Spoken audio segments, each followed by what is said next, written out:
is light-hearted and easy. Not a care in this world have I, because I am loved by my Ollie. Not I couldn't forget if I tried. She lives far away on the mountain, where the little bird sings in the trees, and the cabin's all covered with ivy, and I couldn't forget if I tried.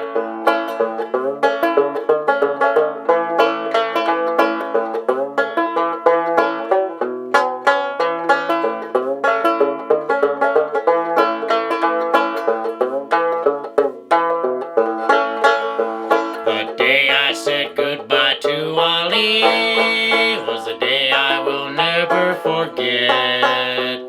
When the tails Bubba rolled up on their slumber, and my Ollie says I can't see them yet. They look like pearls in the ocean as she swept the tears of love. Those tears said, boy, don't forget me till we meet here again or above. It's over, yes, over the mountain, where the little bird sings in the trees, and the cabin's all covered with ivy, and my Ollie, she's waiting for me.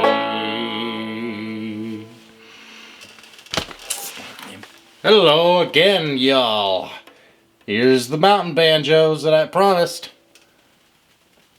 This is the standard scale model, and this one's pretty sick. It's got a cherry body, Peruvian walnut, that's why it's super dark tanned. And for the tuners, I went with, see if I can focus in on that or not. I think we are. I went with Padauk, if I pronounce that right. Yeah, Padauk. Customer wanted a very red toned wood for tuning pegs. I says, alright. And it's a nice color contrast. You got red tuners, super dark brown neck, and a reddish body. Hopefully you can zoom in on the stamp here. I don't think you can. Shoot. What if I did that? I think it worked. There you go. I don't know if y'all can see that, but that's the official stamp for Coyote Woodworks. Finally came in the mail for like 30 bucks off of Etsy. I can't complain either. But this is one of those tacked on the top skinheads kind of mountain banjos. See that wooden ring here? That's also made of walnut. The tailpiece is also Padauk. I have no idea if I'm focusing or not. And all these dots here are walnut doweling. That's walnut down that goes all the way through, just as extra support to hold this together, you know, because it's glued. These three pieces here are glued, but I also drove these pegs in here, and that, if you put some glue in there as well, then it's gonna take a lot to break this apart. Maybe even World War III. No cap. And then for the fingerboard, I got some scrap curly maple for the fretting. Not that you guys could see the curliness in it. It's a little small, but it's there alright. Then that's just a medium thick goat hide that I found off of Etsy as well, because the price was right. And other than that, there's not a whole lot I could say about this banjo. It's no different from the last mountain banjo I shared with y'all. Same exact idea, with the, you know, skin tacked on the top and held on with the pegs and a wooden ring. And also a lack of metal insert tone ring on the inside. But who needs a tone ring, really?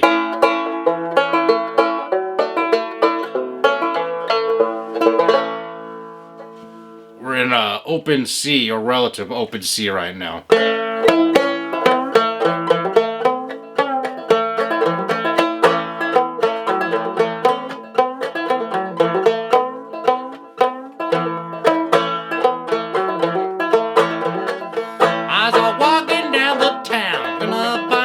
like a flower when I pluck it every hour. Keep my skillet good and greasy all the time. Keep my skillet good and greasy all the time.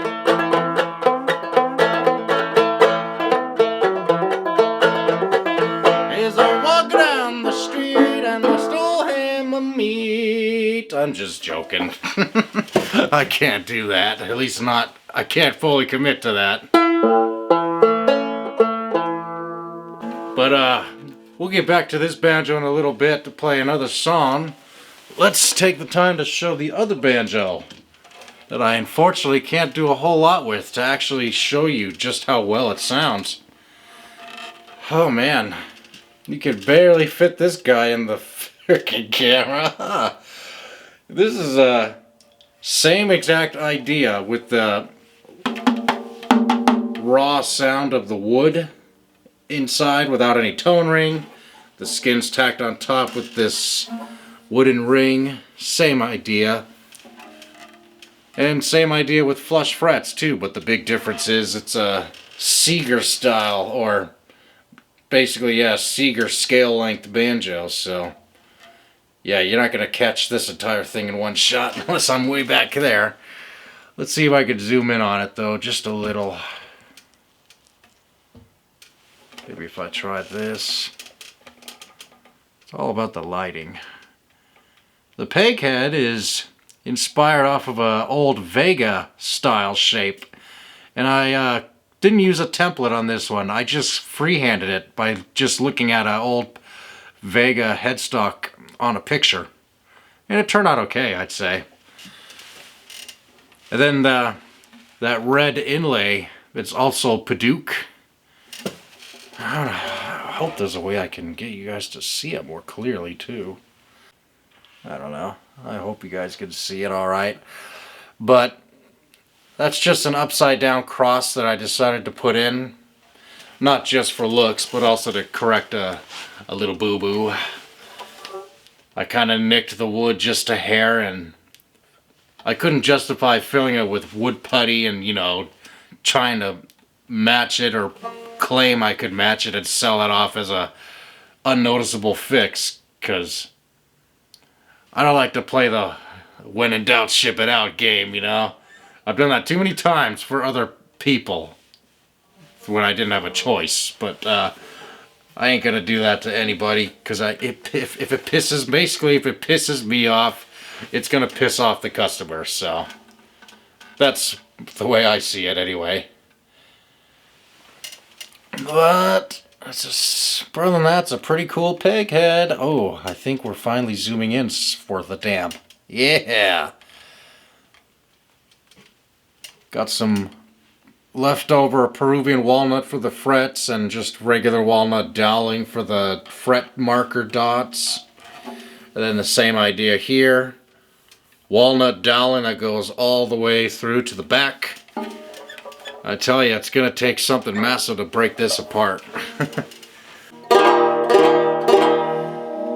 Still stretching, and I might do a little more touch-ups if I see the need before I send these out. But other than that, they're pretty well done.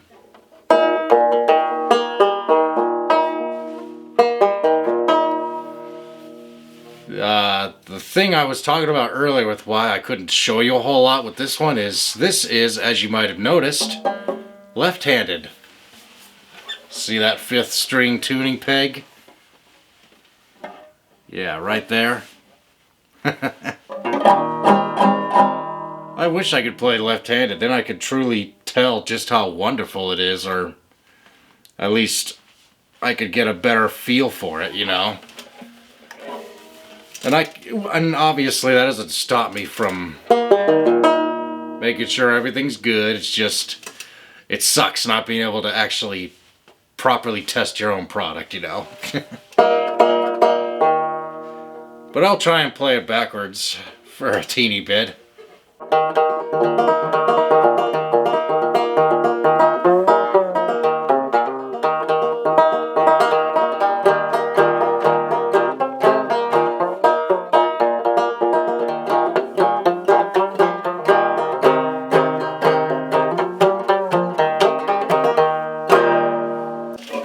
This one, by the way, I completely glanced over this earlier, is 100% made of curly maple for the main part of the body and the neck and the tuning pegs.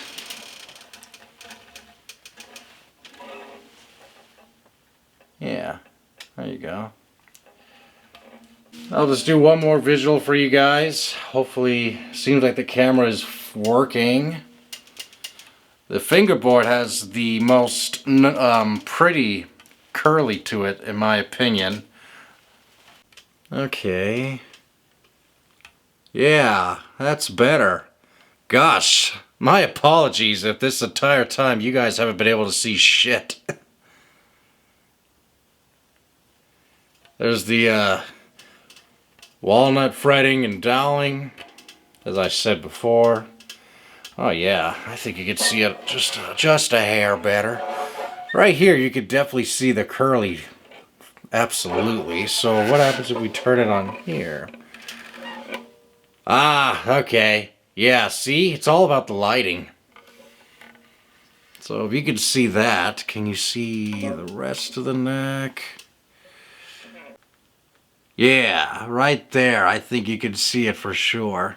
It's definitely all about the proper angle of the lighting to get that full visual of the curly.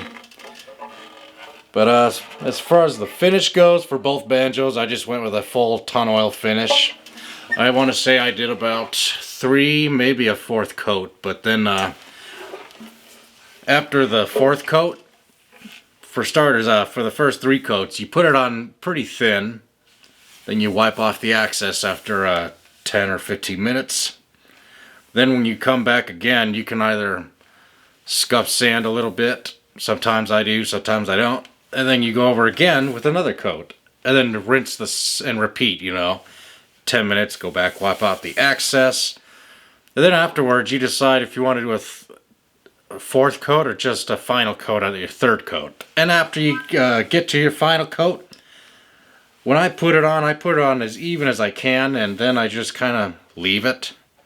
Maybe that's the wrong thing to do, but I'll just leave it on so that it'll just fully cure, looking like, believe it or not, just looking like shit, kind of. That's what it kind of looks like after it settles after 24 hours. You're thinking, oh my god, I made a big mistake. It looks blotchy to hell. Well, do not worry about that, because just take some good, fine quality steel wool and just basically go in a circular motion like an orbital sander.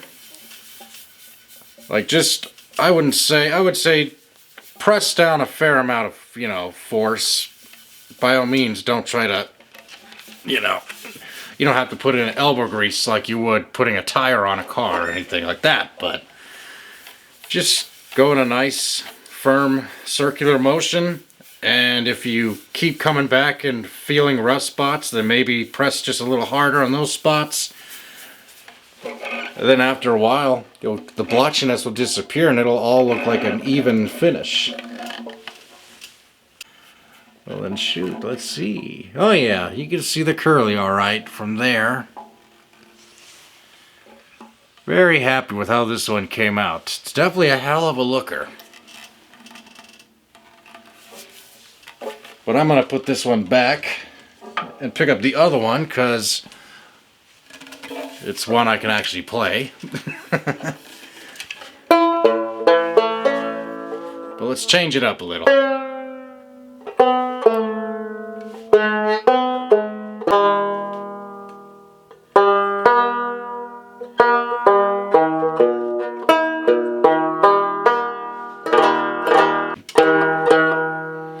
I guess we'll try Hoplite Ladies.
A little rusty on that one. Haven't tried that in a while. I'll show you real quick the fretting, how accurate it is. I wish I could show you on the curly maple one, but you know, I can't play lefty worth a shit.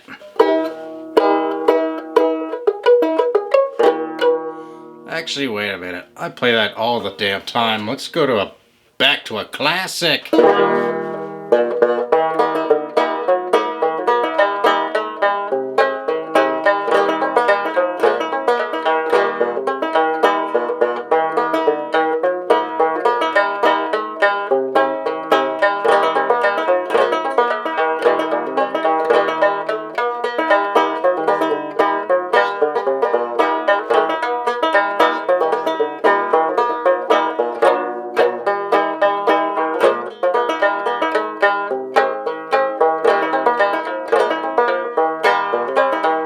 Years without slumbering. Tick tock is life. This man was numbering.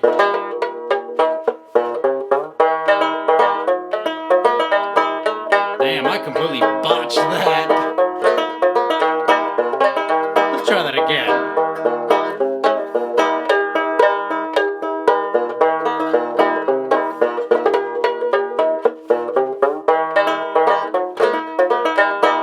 That's better.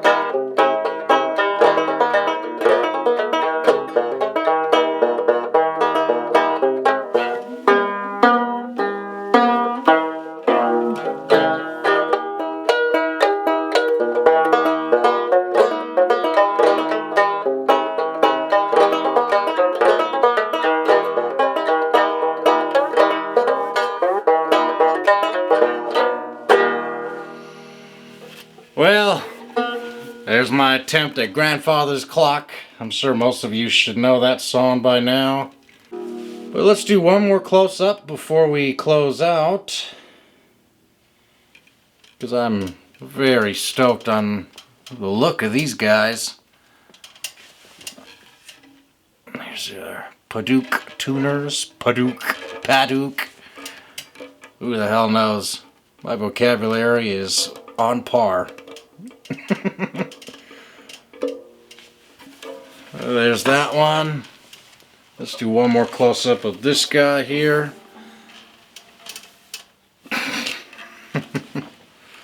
This frickin' thing is ridiculous, but it's cool.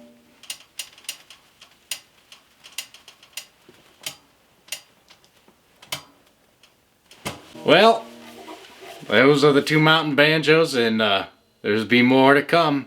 More gourd banjos too. We're gonna get into that again in a little bit, but you guys have a wonderful day. Stay safe, and most importantly, stay together. Because what do I keep saying? United we stand, divided we fall. Even though I might have said something different a little earlier back, but you know what I meant. But if you liked this video, please like and subscribe, or maybe share if anyone's interested in a custom-made banjo, or if anyone has any song requests or a banjo lesson request, jot that down in the comments as well, and I will get back to you on that ASAP, and I'll tag you. I'll tag you so that you'll know. Alright everybody, take it easy.